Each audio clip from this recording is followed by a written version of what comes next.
अस्सलामुअलैकुम, मैं हूँ आपका दोस्त Zeeshan Umar. Persona of education की हम एमसीक्यूज़ कर रहे थे और चैप्टर 1 और 2 कंप्लीट हो गया। आज चैप्टर 3 करने लगे। चैप्टर 3 का मैं बेसिक कंसेप्ट आपको दे देता हूँ, अगर किसी को थ्योरेटिकल कंसेप्ट वीक हो फिर तो वो उसके लिए फ़ायदा होगा। फिर हम चलते हैं एमसीक्यूज़ की तरफ। देखिए, इस चैप्टर में जो मेजरमेंट एंड असेसमेंट चैप्टर होता है, यानी इसको मेजरमेंट के चैप्टर बोलते हैं। इसमें 4 चीज़ें होती हैं जो आपके सामने आ रही हैं: testing, measurement, assessment and evaluation.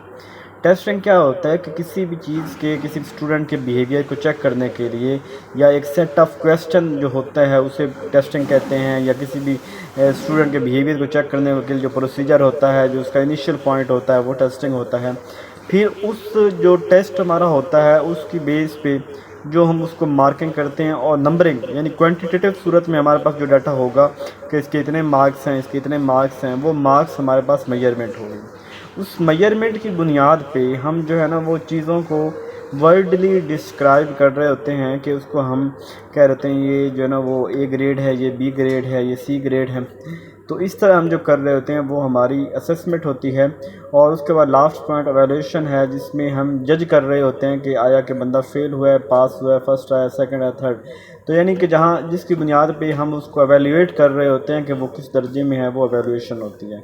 इसके अलावा इसमें असेसमेंट टेक्निक आती हैं। असेसमेंट की जो टोटल 4 टाइप्स हैं: फॉर्मेटिव असेसमेंट, सम्मेटिव असेसमेंट, उसके अलावा डायग्नोस्टिक असेसमेंट, प्लेसमेंट असेसमेंट, और यहाँ पे कंटिन्यूस असेसमेंट एक दो और भी यहाँ पे तज़किरा किया गया है। फॉर्मेटिव ये होती है कि जब एक टीचर क्लास पढ़ा रहा हो और क्लास पढ़ाने के दौरान वो बच्चे को जज करता है कि वो बच्चे ने कितनी लर्निंग उसकी हो रही है, उसको समझ आ भी रही है कि नहीं, बात समझ आ रही, यानी ड्यूरिंग पढ़ाते हुए वो बच्चे को असेस करता है, चेक करता है। तो इसे फॉर्मेटिव असेस कहते हैं। ये एक प्रोग्रेस होती है, कंटिन्यूसली होती है, थ्रू आउट चलती रहती है।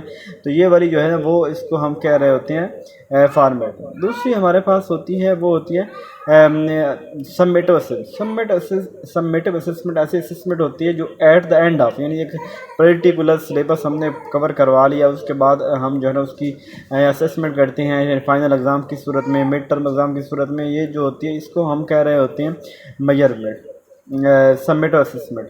थर्ड है हमारे पास प्लेसमेंट असेसमेंट। प्लेसमेंट असेसमेंट ऐसी होती है कि जब आप किसी भी बच्चे को किसी भी क्लास में बिठाने से पहले उसका एग्ज़ाम ले रहे होते हैं, यानी आपने एफएससी का एग्ज़ाम देना है, एडमिशन लेना है, तो कॉलेज वाले आपसे पहले अगर वो एडमिशन टेस्ट लेते हैं, या आपने जैसे किसी भी आपने वो ये एम कैट हो गया, इस तरह ई कैट के टेस्ट हो गया, एन टी एस के टेस्ट हो गया, जो गैट का टेस्ट हो गया, वो टेस्ट जो हम एक पर्टिकुलर सब्जेक्ट में एडमिशन लेने से पहले हम जो टेस्ट देते हैं कि हमारी वो एप्टीट्यूड चेक करने के लिए कि वो बंदा किस दर्जे में है और वो कहाँ तक जो है ना, क्या वो अगली क्लास में सर्वाइव कर पाएगा कि नहीं कर पाएगा, तो उसके से प्लेसमेंट टेस्ट करते हैं। इसके बाद एक होती है डायग्नोस्टिक टेस्टमेंट। डायग्नोस्टिक टेस्टिंग ये होती है कि जब एक शख्स में किसी कोई प्रॉब्लम आ रहा है, उसे लर्निंग नहीं हो रही, उसको समझ नहीं आ रही, तो हम जज करते हैं, हम चेक करते हैं कि वो बंदे को किस कंसेप्ट को, कहाँ से उसको मसला आ रहा है, क्या चीज़ है जिसकी वजह से उसकी प्रोग्रेस स्लो है, उसकी लर्निंग नहीं हो रही, तो उसे डायग्नोस्टिक असेसमेंट कहते हैं।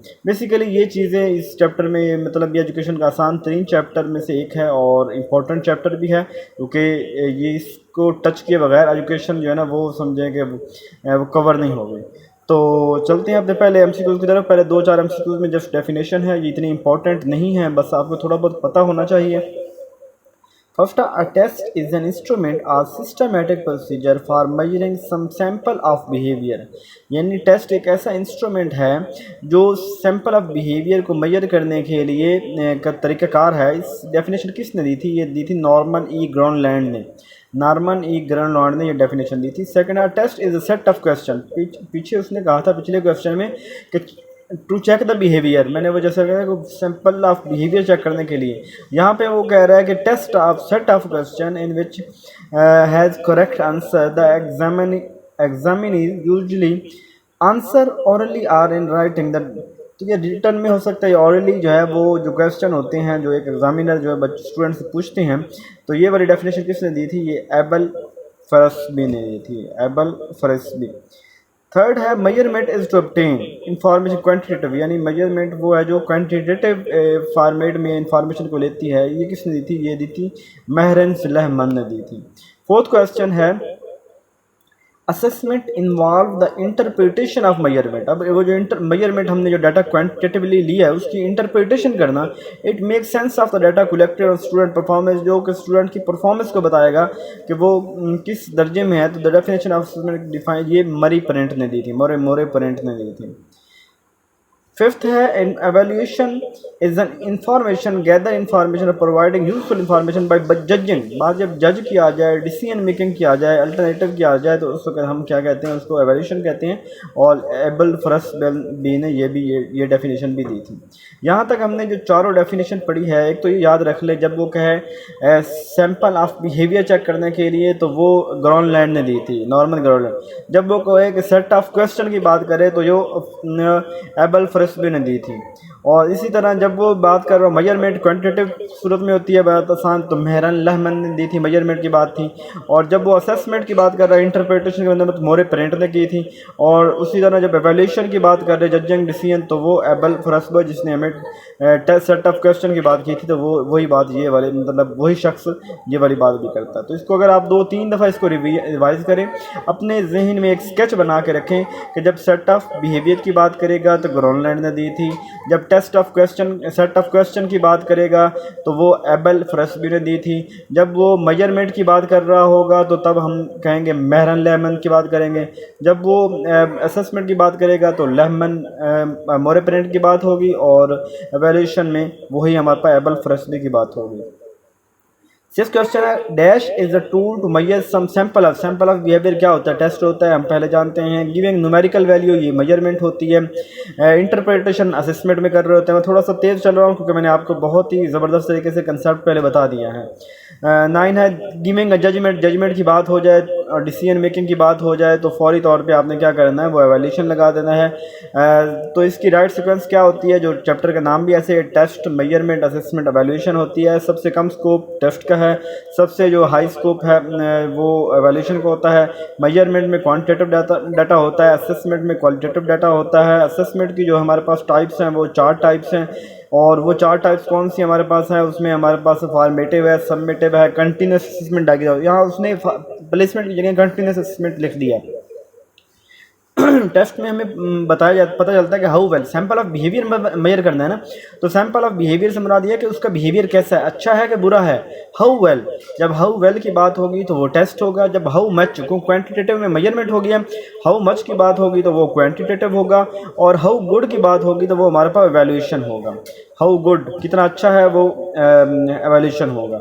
इस तरह 19 specific statement of learner behaviour of outcome that are expected to be exhibited by student after completing a unit of instruction are called. एक ख़ास अरसा के बाद तालिब इल्म के मुतबक़ यानी पढ़ाई की जो जांच करनी होती है। देखिए जब आप तो इसी को ऑब्जेक्टिव कहते हैं, यानी टीचर स्टूडेंट है, उसको आपने 6 मंथ दिया है, 6 मंथ में उसको आपने एक सिलेबस दिया है, उस 6 मंथ बाद उसको जब जज कर रहे होंगे तो बेसिकली आप क्या उसको देख रहे हैं कि उसने इंस्ट्रक्शन ऑब्जेक्टिव जो थे उसको कितने हद तक उसने जो है ना क्लियर किया, कितने हद तक लर्न किया। तो ये इंस्ट्रक्शन ऑब्जेक्टिव होंगे जो एक ख़ास पीरियड के में उसको पढ़ाए जाएंगे। 20 क्वेश्चन है जो इज कंडक्टेड ड्यूरिंग की बात होगी, तो यानी कंटिन्यूस डूइंग तो वो होती है फॉर्मेटिव, और जो एक डेली, वीकली और मंथली बेसिस पे तो ये कंटिन्यूस असेसमेंट की बात की है। मतलब एक तो थी है जो ड्यूरिंग एग्जाम, ड्यूरिंग लेक्चर जब टीचर पढ़ा रहा है उसके दौरान, तो वो हमारे पास होगी फॉर्मेटिव। और एक है कि वीकली, हम कहते हैं हर वीक टेस्ट होगा, हर मंथली टेस्ट होगा, 3 माह बाद होगा, तो ये हमारा कंटिन्यूस असेसमेंट होगी। एक बात याद रख लें कि अगर कहीं पे कंटिन्यूस असेसमेंट नहीं लिखा होता, फॉर्मेटिव असेसमेंट लिखा होता है, तो आप फॉर्मेटिव असेसमेंट की तरफ चले जाएंगे। इसी तरह क्योंकि ये भी एक जारी होती है ना, इसीलिए उस बस जो एट द एंड होती है वो हमारे पास सबमिटिव असेसमेंट होती है, जिसे हम कर रहे हैं। तो 23 है और मेडिकल जो रीज़न मालूम करने के लिए जो हमने निशानदेही करनी है कि क्या उसको मेडिकली कोई प्रॉब्लम है, कोई इसका रीज़न है क्यों लर्निंग नहीं हो रही, तो ये डायग्नोस्टिक होगा। 24 है define and limit the achievement domain to be measured and describe the sample of test item to be prepare specification in the 2 way chart. ये टेस्ट जो भी परिपेयर एक हुआ होता है तो उसको पेयर पर प्रिपेयर करने के लिए जो एक ख़ास प्रोसीजर को हम फॉलो करते, तरीक़ाकार को फॉलो करते हैं। जो सारी चीज़ें हम देख रहे होते हैं कि उसकी पहले डिफ़ाइन कर रहे होते हैं कि कैसे करना है, उसकी लिमिट लगा रहे होते हैं। मतलब टेस्ट के मतलब सारी बातें जो पहले कर रहे होते हैं, जो स्पेसिफिकेशन बता रहे होते हैं, उसे टेस्ट स्पेसिफिकेशन कहते हैं। 25 है, it consist of problem incomplete की जब बात होगी, स्टेटमेंट डाटा 2 और मोर ऑप्शन, जब ऑप्शन 2 या 2 से ज़्यादा होंगे तो हमारे एमसीक्यू मल्टीपल चॉइस क्वेश्चन होते हैं जिनमें 1, 2 या 2 से ज़्यादा आंसर होते हैं। और टेस्ट ये सबसे ज़्यादा पॉपुलर टेस्ट है, ये एमसीक्यूज़ का टेस्ट सबसे ज़्यादा पॉपुलर है। Complex learning outcome, complex learning outcome जो है ना इससे हासिल नहीं होते। कम्प्लेक्स लर्निंग आउटकम ये होता है कि जो बच्चे की अपनी एक इनर थॉट्स है, जो फीलिंग्स हैं, जो उसका एक्सटेंडेड रिस्पॉन्स है, जो हम एक बच्चे को कम्प्लीटली जज करना चाह रहे हैं हर पहलू से, वो हम एक्सटेंडेड रिस्पॉन्स में देख सकते हैं और वो एमसीक्यू से हम वो चीज़ टेस्ट नहीं कर सकते। मल्टीपल चॉइस क्वेश्चन जो होता है, जो उसका सवाल होता है ना, क्वेश्चन होता है, उसको स्टेम बोलते हैं। और इसके अलावा जो उसके ऑप्शन होते हैं जो उसको हम कहते हैं डिस्ट्रैक्टर, जो ठीक नहीं होते। इस तरह वो कह रहा है 29 क्वेश्चन में कि कौन सा टेस्ट ऐसा होता है जिसकी ऑब्जेक्टिविटी ज़्यादा होती है। तो एमसीक्यूज़ की ऑब्जेक्टिविटी ज़्यादा होती है। ऑब्जेक्टिविटी से मुराद यहाँ पे ये है कि जहाँ पे टीचर जो चेकर है, जो एग्जामिनर है, उसकी अपनी मर्जी नहीं होगी। अगर गलत है तो गलत करना पड़ेगा, ठीक है तो ठीक करना पड़ेगा। कोई अगर एक नंबर भी नहीं काट, एक नंबर का एमसीक्यूज़ है तो ये नहीं है कि 90.90 मार्क्स दे दे, 8.85 मार्क्स दे दे, नहीं, वो उसको पूरे देना पड़ेंगे, ना ज़्यादा ना कम। इसी तरह जो हमारा सब्जेक्टिव टेस्ट होता है, इसमें थोड़ी सब्जेक्टिविटी होती है कि टीचर अपनी मर्जी से नंबर कम या ज़्यादा कर रहा होता है, कर सकता है। एक एग्जामिनर में एक कुछ नंबर दिए, अगला एग्जामिनर आए तो कोई ज़्यादा नंबर दे दे, ये चीज़ भी हो सकती है। इस तरह 31 है, लिस्ट ऑफ सजेस्टेड आंसर, जो एमसीक्यू जो सजेस्टेड आंसर होते हैं, जो मतलब ऑप्शन दिए होते हैं एमसीक्यू में, उसको अल्टरनेटिव ऑप्शन चॉइसेस सभी कहते हैं। करेक्ट ऑप्शन को आंसर कहते हैं और जो आंसर गलत होते हैं उसे डिस्ट्रैक्टर कहते हैं। तो test format that required the student to match a series of response with corresponding terms and stimulus list is called, यानी जब हमारे पास test format that requires student to match की बात हो रही है, जब मैच करना होता है, सीरीज़ में दिए होते हैं तो इसको हम कहते हैं मैचिंग आइटम कहते हैं। और जो जिससे हम मैच कर रहे होते हैं वो प्रीमाइज कहते हैं, यानी जो हमारा जो जवाब होता है उसको प्रीमाइज कहते हैं। सप्लाई टेस्ट को हम कंप्लीशन आइटम भी कहते हैं, यानी जिसमें हमने खाली जगह पूरी करनी है। अल्टरनेटिव को हम ये true false, right wrong, correct incorrect कहते हैं। जो मैचिंग कॉलम होता है, इसमें 2 मैचिंग आइटम होते हैं, इसमें 2 कॉलम होते हैं। एक में हमारे पास क्वेश्चन नुमा दिए होते हैं, दूसरे में हमारे पास आंसर दिए होते हैं जो थोड़ी बगैर तरतीब के होते हैं। It is measured by a word, phrase, number और सिंबल। तो जो हमारे यानी कोई नंबर, कोई यानी जब हम कुछ एक आध लफ्ज़ के साथ जवाब दे रहे होते हैं तो उसे supply test item, type test, या हम ये कंप्लीशन एटम कह रहे होते हैं। The type of essay type item in which contents are limited, जब कंटेंट्स लिमिटेड होता है हमारे पास तो उसे हम कहते हैं, जब यानी कि हमने क्वेश्चन दिया तो हमने उसमें शर्त लगा दी कि इतनी 2 लाइनों में एक्सप्लेन करो, 6 लाइनों में, या इस तरह, तो वो होता है स्ट्रिक्ट रिस्पॉन्स होता है। और जब हम खुला मैदान दे दें कि वो अपने जो है ना वो उसको अब ability to select, organise, integrate, evaluate, अपने आइडियाज़ को एवेल्यूएट करे, अपने आइडियाज़ के मुतालिक वो इंटीग्रेट, ऑर्गेनाइज, यानी सब कुछ एक लेके चले, तो वो हम कह रहे होते हैं, उसको एक्सटेंडेड रिस्पॉन्स आइटम कह रहे होते हैं। There is no objectivity in the result of, किसके ऑब्जेक्टिविटी नहीं होती, यानी कि देखिए ऑब्जेक्टिविटी ये ना कि जिसमें वो ऑब्जेक्टिव टाइप क्वेश्चन थे जिसमें जो मार्किंग है बड़ी ऑब्जेक्टिविटी होती है, तो उसे सब्जेक्टिव टाइप टेस्ट होता है। वैलिडिटी क्या होती है? वैलिडिटी में ये होता है कि is the degree which test what to suppose to measure, हम वो मेजर करते हैं जो हम मेजर करना चाहते हैं। यानी वैलिडिटी में हम देख रहे होते हैं कि उसकी सिंपल से बात आपको बताऊँ ना कि आपने एक टेस्ट लेना है बच्चों से, और वो जो एग्ज़ाम पेपर आपने बनाया है तो वो उसी सिलेबस में से हो जो सिलेबस आपने बच्चों को दिया है, कहीं बैठ से ना हो।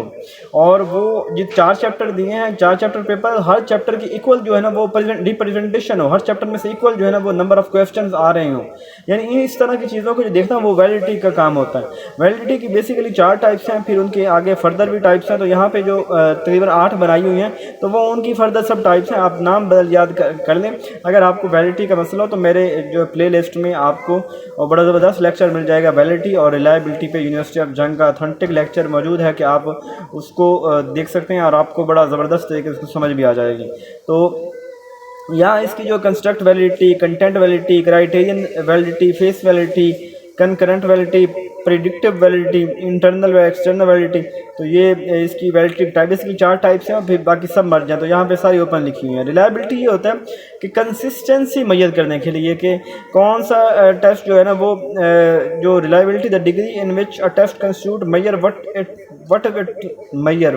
Ever it measure. तो इसमें यानी वो यहाँ पे एक बात उसमें ठीक नहीं लिखी क्योंकि रिलायबिलिटी वो होती है कि जिसमें हम कंसिस्टेंसी देख रहे होते हैं कि, तो इसकी रिलायबिलिटी की तकरीबन 4 टाइप्स हैं। Inter reliability, test retest reliability, internal reliability, split half और पैरेलल रिलायबिलिटी फॉर्म रिलायबिलिटी। अच्छा, 45% time and cost, ease of administration and ease of interpretation of test result का यूजिबिलिटी। सिर्फ जब time and cost, ease of administration और ease of interpretation of test, ये सारी बातें ये इनका यूजिबिलिटी होगा कि जितना एक चीज़ का फ़ायदा ज़्यादा होगा, अफादियत ज़्यादा होगी, उतना जो है ना हम उस टेस्ट को वो टाइम, जब उसका टाइम मतलब टाइम कम लगे, कॉस्ट भी कम लगे, उसकी एडमिनिस्ट्रेशन करनी भी आसान हो, इंटरप्रिटेशन करनी भी आसान हो। इसका मतलब है कि वो ऐसा टेस्ट है कि जिसकी यूजिबिलिटी अच्छी है, अफादियत ज़्यादा है। If the scoring of test is not affected by in fact, अगर उसकी स्कोरिंग किसी चीज़ से अफेक्ट ना, उसे रिलायबिलिटी कहते हैं। ऑब्जेक्टिविटी कहते हैं। ऑब्जेक्टिव टाइप टेस्ट होता है ना कि अगर 10 नंबर के MCQs हैं तो आपने करेक्ट आंसर लगाएं तो आपको 10 ही मिलेंगे, कोई बंदा एक भी काट नहीं सकता या कोई बंदा एक बढ़ा नहीं सकता, तो इसकी ऑब्जेक्टिविटी ज़्यादा होती है। Type of test by purpose, यहाँ पे जो type of test by purpose 2 दी गई है। एक को हम कहते हैं कि टीचर मेड टेस्ट और दूसरा standardise test. Teacher made test और स्टैंडर्डाइज टेस्ट के बारे में भी मेरे ख्याल है वीडियो नहीं मैंने बनाई, कोई नहीं अभी तक वो कंटेंट तो तैयार है, लेकिन वीडियो नहीं बनाई। तो मैं बता देता हूँ यहाँ पे कि टीचर मेड टेस्ट वो होता है कि एक टीचर क्लास में ले रहा होता है और अपनी मर्ज़ी से वो जिस तरह, यानी कि टीचर एक इतना वेल स्ट्रक्चर्ड, वेल ट्रेंड नहीं होता कि उसे पता हो कि टेस्ट बनाने के लिए कौन कौन से मैंने जाविये, पैमाने, मेजरमेंट, मैंने टूल्स यूज़ करने हैं, किस तरह का क्वेश्चन मैं दे सकता हूँ, ये वाली चीज़ें वो नहीं जानता टीचर। लेकिन जो स्टैंडर्ड टेस्ट होता है, जैसे एक बोर्ड का एग्ज़ाम हो गया, PPSC का एग्ज़ाम हो गया स्टैंडर्ड, जिसमें तमाम जो एक चीज़ें हैं ना वो उसमें देखी जा रही होती हैं, उसे स्टैंडर्डाइज्ड टेस्ट कहते हैं। Standardised test in which is, standardised test वो होता है कि जो एक एक्सपर्ट बंदा जो है ना वो उसको बना रहा होता है। पॉइल्टिंग एंड रीपॉइल्टिंग आउट कैरेक्टरिस्टिक, इसको स्टैंडर्डाइज्ड टेस्ट की एक किस्म है जो कैरेक्टरिस्टिक खसूसियत है। पॉइल्टिंग रीपॉइल्टिंग का बेसिकली तो कंसेप्ट ये है कि जब आप एक टेस्ट तैयार करने से पहले आप उस टेस्ट को चेक कर रहे हो कि क्या ये ठीक है, नहीं, एक लेके जो उसके पॉइल्टिंग कहते हैं। बेसिक कंसेप्ट यही है, आप ज़्यादा डीप नहीं जाएं। 51 है measurement of student without an instrument in the natural setting, बगैर किसी जो है ना स्टूडेंट की इंस्ट्रूमेंट के मेजर करना, बगैर किसी जो नेचुरल सेटिंग में उसे ऑब्जर्वेशन करें। ऑब्जर्वेशन यही होता है कि आप खामोशी से बैठे हैं लेकिन नेचुरल सेटिंग में कोई आपने अरेंजमेंट नहीं करवाया, कुछ किसी को बताया नहीं है और आप ऑब्जर्व कर रहे हो चीज़ों को, तो वो हमारे पास क्या होगा, मेजरमेंट हो, ऑब्जर्वेशन हो जाएगी।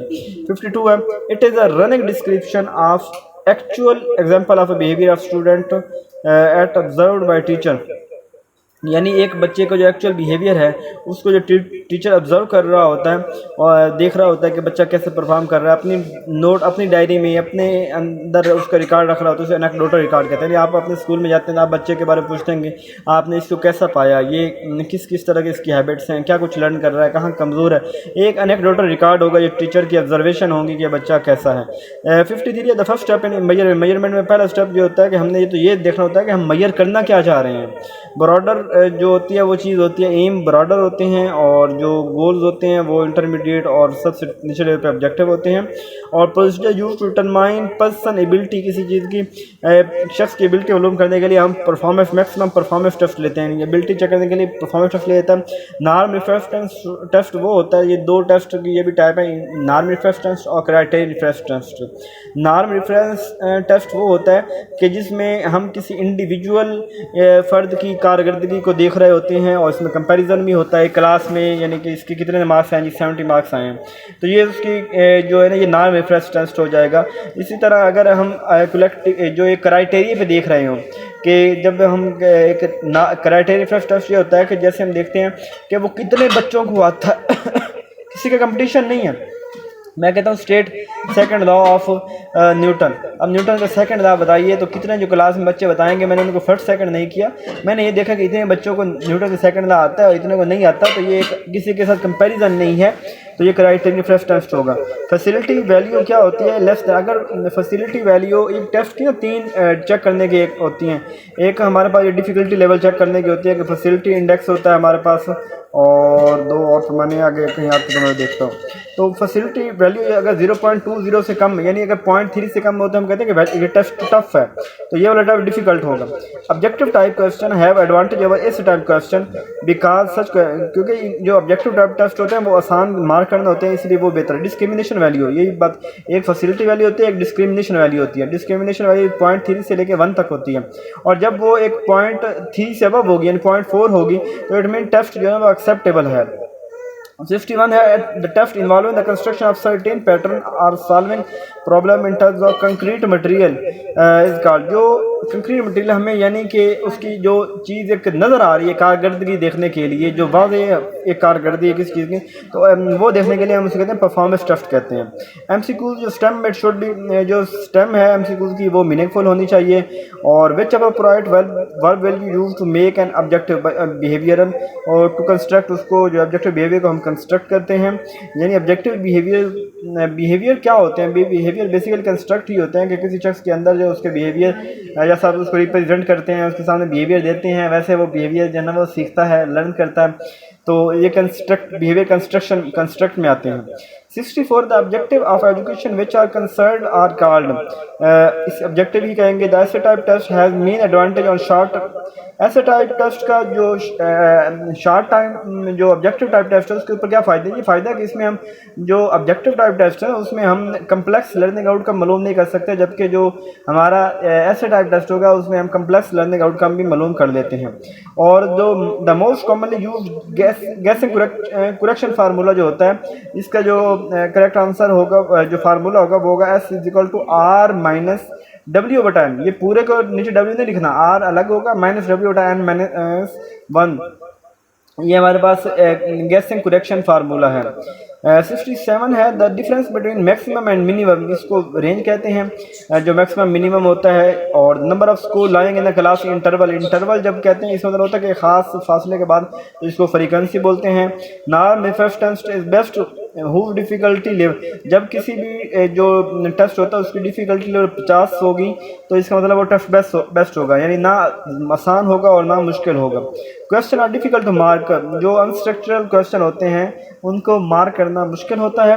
प्रोजेक्टिव टेस्ट टेक्निक जो होती है ये पर्सनैलिटी को मेजर करने के लिए होती है। टेस्ट मीट ऑफ प्रेडिक्शन के लिए कि क्या वो इस काबिल है भी कि नहीं, ये क्राइटेरिया को देखने के लिए उसको एप्टीट्यूड टेस्ट कहते हैं। कुडर रिचर्डसन ये रिलायबिलिटी की एक टाइप है, मतलब एक उसके एक रिलायबिलिटी की एक टाइप के अंदर एक मेथड है जो उसकी रिलायबिलिटी को चेक करने के लिए, इसको कुडर रिचर्डसन मेथड कहते हैं। और 74 है value that divide the data into 2 equal parts, उसको मीडियन कहते हैं, यानी दरमियान में जो 2 इक्वल पार्ट्स में तकसीम कर दें। The length of a test is an important factor in obtaining representative, तो जो कोई भी टेस्ट है उसके अंदर इंपॉर्टेंट उसके रिप्रेजेंटेटिव की बात आ गई तो सैंपल होगा। द नॉर्मल कर्व जो होती है वो बेल शेप होती है। देखिए बेल शेप की समझ मैं आपको बता दूं कि आप एक टीचर है वो अपने बच्चों से पेपर लेता है, पेपर लेने के बाद उसने 100 नंबर में देखा, कुछ बच्चों ने 50 लिए, कुछ ने 60, कुछ ने 65, 80, 70, 90, 95 तक बच्चे गए नंबर लेने में। अब जब टीचर अपने वो उसमें ना स्टैटिस्टिकल जो एक्सेल में वो उसमें देता है वो वैल्यू सारी, तो क्या होता है अपने सारे स्टूडेंट्स के लिए तो एक कर्व जो बनती है ना वो बेल शेप बनती है, यानी हर क्लास के अंदर हमेशा जो है ना वो कुछ मार्क्स कम भी होंगे और कुछ मार्क्स ज़्यादा भी होंगे, किसी के ज़्यादा हैं किसी के एवरेज हैं। तो हमेशा जो एक अच्छा टीचर एक जो होता है उसके जो बच्चों के स्टूडेंट के जो मार्क्स आते हैं वो जो कर्व बाद में बनती है एक्सेल में वो बेल शेप कर्व बनती है। अगर बेल शेप कर्व नहीं बन रही तो इसका मतलब है कि टीचर्स जो है ना उसने मार्किंग सही तरह नहीं की, उसने जो बच्चों को असेस सही तरह नहीं किया। 77 है the alternative name of table of specification को टेस्ट ब्लूप्रिंट भी कहते हैं। और टेबल ऑफ स्पेसिफिकेशन किसके लिए यूज होते हैं, टेस्ट को डेवलपमेंट करने के लिए यूज होते हैं। और the type of the test by method में जो होता है वो ऑब्जेक्टिव। देखिए अब एक होता है टेस्ट की मैंने आपको 2 टाइप बताई थी, एक होती है टेस्ट बाय पर्पज, एक होता है test by method.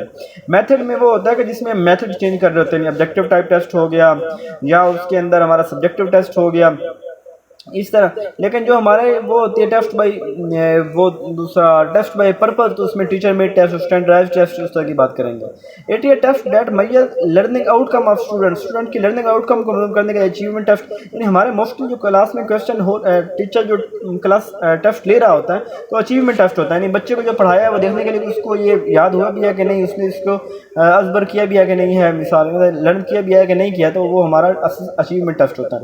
It even the test design to predict future, future को प्रिडिक्ट करने के लिए, तो उसको एप्टीट्यूड टेस्ट कहते हैं। The founder of modern intelligence, ये अल्फ्रेड बेनेट जो है, ये 1905 में इसने इंटेलिजेंस का जो मतलब काम किया था, तो ये अल्फ्रेड बेनेट था। फार्मूला जो है आई क्यू का बाद जिस स्टेम ने दिया था, और उसने वो कहा था कि एक जो बच्चा है जिसकी क्रोनोलॉजिकल एज यानी जो उसकी असल एज है और मेंटल एज बराबर होगी, तो इट मीन वो 100% भी होगा। The characteristic of test to discriminate between high achiever and low achiever, तो एक हाई अचीवर जो बच्चे सबसे ज़्यादा मार्क्स, जैसे बेल कर्व बनी, एक बंदे के 90 नंबर हैं और जो सबसे कम नंबर वाला है वो 55 नंबर है, तो उन दोनों का जो डिफरेंस होता है उसको हम डिफरेंशिएबिलिटी कहते हैं। यानी हाउ फार फ्रॉम, इसको आप ना वो आपने एक पढ़ेंगे डिफरेंशियल डेरिवेशन, आई थिंक, मुझे वो टर्म याद नहीं आ रहा, तो इसको एक था कि the how far F R how far the candidate is far from the mean, यानी अपने जो उसके एवरेज से कितना बंदा दूर है। तो डिफरेंशिएट हाई अचीवर और लो अचीवर के दरमियान फ़र्क करने के लिए होता है। If the student of the question in the test is sufficiently large enough the quality of the test is, तो वो एडिक्वेसी होगी कि यानी कि अगर उस टेस्ट इतना एक ख़ास लेंथ होनी चाहिए क्वेश्चन की, बहुत बड़ा क्वेश्चन भी नहीं होना चाहिए। और item analysis focus to find out, ये किस चीज़ के, ये तीन चीज़ें मैं पहले भी यही आपको बता रहा था कि जो एटम का एनालिसिस होता है ना क्वेश्चन का, तो एक तो हम फैसिलिटी इंडेक्स देखते हैं, डिस्क्रिमिनेशन पावर देखते हैं, और इफेक्ट एंड डिस्ट्रैक्टर देखते हैं। अच्छा जी, फैसिलिटी इंडेक्स ये होता है कि वो डिफरेंशिएट लेवल यानी ईज टू डिफ़िकल्टी, कितना आसान है कितना मुश्किल है। चैप्टर हमारा थर्ड यहीं पे 88 क्वेश्चन ख़त्म हो गया, और बहुत सी चीज़ें मैंने आपको यहाँ पे बता दी हैं। लेकिन अभी भी अगर आपको कोई डाउट है तो ये मैंने इसको इससे भी बेहतर अंदाज में क्वालिफाई गाइड का जो चैप्टर था ना इसका, उसमें क्वेश्चन ज़्यादा थे और कुछ मतलब मैथमेटिकल क्वेश्चन भी आते हैं जिनको मैंने समझाया है।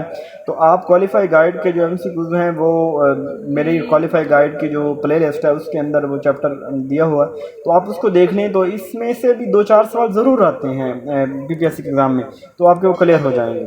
और अपनी राय का इज़हार कीजिएगा, हौसला अफजाई के लिए जो है ना वो लाइक और कमेंट ज़रूर कीजिएगा। जज़ाकल्लाहु खैर।